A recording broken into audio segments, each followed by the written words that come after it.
Hello everyone, मेरा नाम है Sneha Nanda and welcome to my channel. If you are suffering from acne और acne से हो रहा है आपको इंफीरियोरिटी कॉम्प्लेक्स, लोगों से मिलना पसंद नहीं है आपको या बाहर जाना पसंद नहीं है आपको बिकॉज ऑफ योर एक्ने, तो ये वीडियो आपके लिए बहुत हेल्पफुल होगी।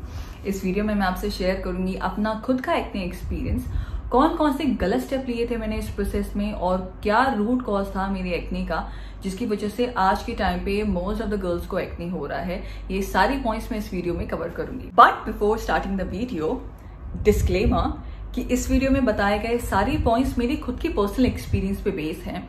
I am not any acne cure expert, लेकिन मैं उम्मीद करती हूँ कि मेरे एक्सपीरियंस से बहुत सारे लोगों को फायदा होगा और वो अपना एक्ने क्योर कर पाएंगे। तो एक्ने और मेरी जर्नी स्टार्ट होती है इन 2006। उस टाइम पे आई वाज अ टीनेज, तो सबने यही मुझे बताया कि इस एज में मुहासे आना बहुत ही ज़्यादा कॉमन होता है। पर क्योंकि मेरे ब्रेकआउट्स इतने ज़्यादा मेजर थे तो मेरे पेरेंट्स ने मुझे बहुत सारे स्किन स्पेशलिस्ट यानी कि डर्मेटोलॉजिस्ट को दिखाया। क्योंकि मुझे बहुत ज़्यादा फायदा उनका नहीं हुआ तो मैंने उनके पास जाना छोड़ दिया कुछ टाइम बाद, और all of a sudden with in 1 year और सो मेरे एक्ने अपने आप ही क्लियर हो गए। मुझे कुछ करने की जरूरत नहीं पड़ी, अपने आप ही वो सब चले गए और मेरा पूरा जो फेस था एकदम क्लीन हो गया। Then in the year 2016 acne के ब्रेकआउट्स मुझे फिर से आना स्टार्ट हो गए। इस बार के ब्रेकआउट पहले के ब्रेकआउट से कई ज्यादा मेजर थे।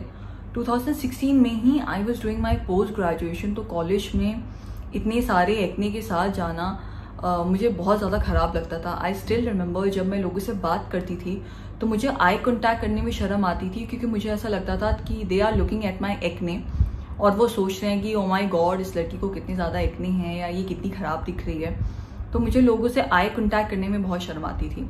इस प्रोसेस में मेरी सबसे बड़ी गलती ये थी कि instead of finding the root cause of my acne, I was running behind कि मेरा एक्ने बस किसी तरह सही हो जाए। मैंने इसलिए बहुत सारे स्किन स्पेशलिस्ट को कंसल्ट किया कि वो मेरा एक्ने सही कर दें, क्योंकि एक्ने की जो मेडिसिन आती हैं वो बहुत ही ज़्यादा कॉस्टली आती हैं। मुझे बुरा ये लगता था कि विद एवरी विजिट डॉक्टर्स मेरी जो पहले की प्रिस्क्राइब मेडिसिन होती थी उनको चेंज कर देते थे। तो फॉर एग्जांपल अगर मैंने 4-5 सेट ऑफ मेडिसिन या लोशन या क्रीम खरीदी है तो वो एक विजिट के बाद चेंज हो जाती थी। तो इसलिए मुझे अपने पेरेंट्स के लिए बहुत बुरा लगता था कि मैं उनके काफ़ी पैसे वेस्ट करवा रही हूँ, क्योंकि एक तो मैं मेरे पेरेंट्स कोई चीज़ खरीद भी रहे हैं मेरे लिए ताकि वो मुझे रिलीव करें, पर इंस्टेड ऑफ गिविंग रिलीफ मैंने 2 हफ्ते उसको यूज़ भी कर लिया, वो मुझे फ़ायदा भी नहीं किया और अब एक नई सेट ऑफ मेडिसिन मुझे खरीदनी पड़ रही है क्योंकि डॉक्टर वो प्रिस्क्राइब कर रहे हैं। माई टर्निंग ईयर वॉज 2018 फेब। उस टाइम पे मेरी मम्मी ने मुझसे कहा कि you must consult a lady doctor that is gynaecologist, क्योंकि उनको पता नहीं ऐसा लगता था कि शायद कोई लेडी डॉक्टर मुझे ठीक कर सकती है, क्योंकि एक्ने हार्मोन्स इम्बैलेंस की वजह से भी होते थे। I consulted a very aged, a very experience lady doctor. मुझे आज भी याद है जब फर्स्ट टाइम मैं उनसे मिली थी तो मैंने उनको अपनी पूरी हिस्ट्री बताई कि मुझे ऑन एंड ऑफ एक्ने की प्रॉब्लम है, मुझे और कोई भी दिक्कत नहीं है, पर मुझे एक्ने बहुत ही ज़्यादा मेजर होते हैं, एक्ने का ब्रेकआउट बहुत ज़्यादा एक्सट्रीम होता है। उन्होंने मेरी बात सुन के मुझे कंसल्ट किया कि आप एक ब्लड टेस्ट करवाइए फॉर हार्मोन्स, क्योंकि उनके अकॉर्डिंग शायद ये हार्मोन्स की वजह से हो सकता है। और हुआ भी वही। रिपोर्ट्स में मेरे हार्मोन्स काफ़ी ज़्यादा डिस्टर्ब थे। उन्होंने मुझे 6 महीने का कोर्स लेने को कहा ऑफ मेडिसिन। 2 मेडिसिन मैं लेती थी। आफ्टर 6 मंथ्स मेरे उस टाइम पीरियड में 2018 अप्रैल में ही मेरी शादी थी। तो उस टाइम पे मेरे एक्ने काफ़ी ज़्यादा कम हो गए थे एज़ कम्पेयर टू पहले के सिचुएशन। तो आई वॉज वेरी सेटिस्फाइड।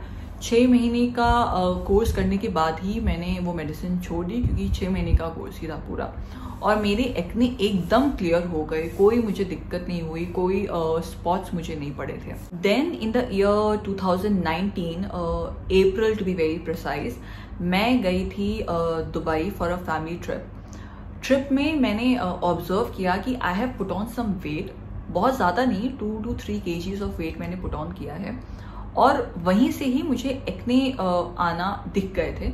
बहुत मेजर नहीं था, थोड़े बहुत एक्ने आना मुझे स्टार्ट हो गए थे। लेकिन जब तक मैं इंडिया वापस आई, जब तक 1-2 महीने बीता, आई रियलाइज कि एक्ने विथ एवरी वीक बढ़ते जा रहे हैं और आई वॉज वेरी टेंस। तो मुझे लगा शायद ऐसे ही हो रहा होगा, may be it's because of my menstrual cycle. गलती ये हुई कि मैंने बहुत टाइम तक उसको ऐसे ही छोड़ दिया और अचानक से इतना ज़्यादा ब्रेकआउट हुआ कि फिर से मेरा पूरा फेस भर गया एक्ने से। I again rush to the same doctor. मैं उन्हीं के पास गई, मैंने उनको फिर से बताया कि मुझे एक्ने आना स्टार्ट हो गए हैं। उन्होंने मुझे फिर से मेडिसिन दी, पर इस बार मेडिसिन का डोज काफ़ी कम था। एक दिन मैं अपनी ही एक्ने की सिचुएशन को एनालाइज कर रही थी कि क्यों मुझे इतने साल से एक्ने हो रहा है और क्यों मेडिसिन से ही वो एक्ने जा रहा है। Then after a very deep analysis I came to a conclusion कि मैं रीज़न थी अपने एक्ने का। मेरा खराब लाइफस्टाइल ट्रिगर कर रहा था मेरे हार्मोन्स को, जिसकी वजह से मुझे एक्ने हो रहे थे। खराब लाइफस्टाइल का मतलब ये है कि मैं बिल्कुल एक्सरसाइज नहीं करती थी, एक्सरसाइज का नाम ही नहीं था मेरी लाइफ में। देन मेरा बहुत ही खराब लाइफस्टाइल था। मैं कभी भी खाती थी, दिन का खाना मैं 4-5 बजे खाती थी, रात का खाना मैं 1-2 बजे खाती थी इन द मॉर्निंग, और उसके बाद मैं तुरंत सो जाती थी। तो जो पूरी साइकिल है आपका, जो ईटिंग पैटर्न है, वो तो मेरा पूरा ही डिस्टर्ब था। इसके अलावा मैं बहुत ज़्यादा जंक खाती थी, घर का खाना मैं बहुत कम खाती थी। ये सारी चीज़ें ट्रिगर करती हैं हार्मोन्स को, जो मेरे केस में मेजर हुआ। जो भी लोग अपनी लाइफ में एक्ने से सफ़र कर रहे हैं, I have worked on my self. मैं मेडिसिन के साथ साथ, मैं मेडिसिन पे डिपेंड नहीं रही थी, इसके साथ मैंने अपने पे भी काम किया। आई डू एक्सरसाइज में मैं करती हूँ HIIT, that is high intensity training workout, क्योंकि मुझे रोज एक्सरसाइज करने का टाइम नहीं मिलता है बिकॉज ऑफ माई जॉब। तो मैं HIIT करती हूँ, जिससे मुझे कम टाइम में बहुत ज़्यादा फायदा होता है। अगर आप HIIT नहीं कर सकते हैं, कोई दिक्कत नहीं है, आप वॉक कर लें, आप जॉग कर लें, आप जंपिंग जैक कर लें। अगर आपको कोई भी जंपिंग एक्सरसाइज नहीं करनी है तो there are thousands of videos that are available on YouTube, जिनकी आप हेल्प ले सकते हैं। 7 मिनट से आप स्टार्ट कर सकते हैं अपना एक्सरसाइज करना अगर आप एक बिगनर हैं, और मैक्सिमम 25 to 30 मिनट की एक्सरसाइज मोर देन इनफ है आपके लिए। इस चीज़ पे आप ध्यान दें। उसके बाद अपनी साइकिल सही करें। साइकिल का मतलब है अपनी फूडिंग पैटर्न। आप कितने टाइम पे खा रहे हैं और कितने टाइम पे आप सोने जा रहे हैं, इसके बीच में एक अच्छा खासा गैप होना चाहिए।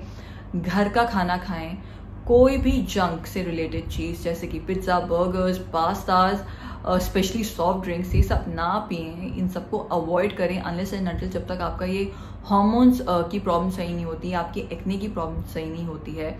मोस्ट इम्पॉर्टेंट, अपनी एक्ने को सही करने के लिए आपको लेडी डॉक्टर के पास तो जाना ही पड़ेगा, क्योंकि आपके हार्मोन्स खराब हो गए हैं। Get your hormone test done. इससे आपको पता चल जाएगा, एक क्लियर पिक्चर मिल जाएगी कि आपका जो एक्ने है वो हार्मोन्स की वजह से हो रहा है कि नहीं हो रहा है, और अगर हो रहा है तो you can work on your hormones. अपनी साइकिल आप सही करिए, अपना लाइफस्टाइल आप सही करिए, एक्सरसाइज को इंक्लूड करिए, मेडिसिन लीजिए। ट्रस्ट मी, आपका एक्ने जाएगा ही जाएगा। वेट लॉस करने पे आप फोकस करिए, एवरीथिंग विल बी फाइन। जो लोग एक्ने से सफ़र कर रहे हैं, I can definitely feel your pain, इसीलिए परेशान ना हो। इन सारी चीज़ों पे आप काम करें। एंड आई जस्ट प्रे, जिस तरह से मेरी एक्ने प्रॉब्लम सही हुई है, आपकी भी एक्ने प्रॉब्लम बहुत जल्द सही हो जाए।